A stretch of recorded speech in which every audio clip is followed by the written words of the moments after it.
Okay, now I show you how to set the price for each channel. First, press this button to enter the setting menu.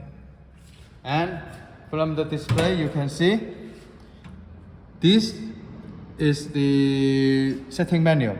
And A is up to change each selection, and 0 is down. And this button is to exit this function, and this is to confirm. Okay, now we choose the right menu to set the unit price. This one. Okay, I press the start button to enter this setting, and now we could set the price for 11 and press confirm to enter.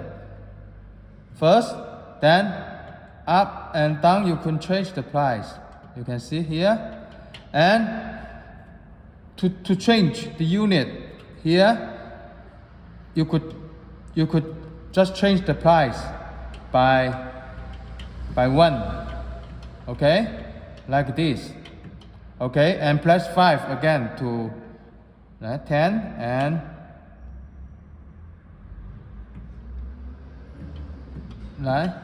add 10 by 10.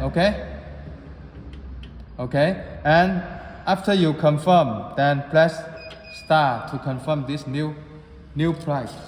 Okay, then we could just change to another channel by press A. This one, like I need to set 31 channel, and I need to set it to 20. Okay, and now I press star. Okay, to enter, and 5 to change to the right unit. I choose 1. Okay, and press A to increase to 20. Then press star to confirm. Okay, then press this one to exit the setting. To exit, then go back to the welcome interface.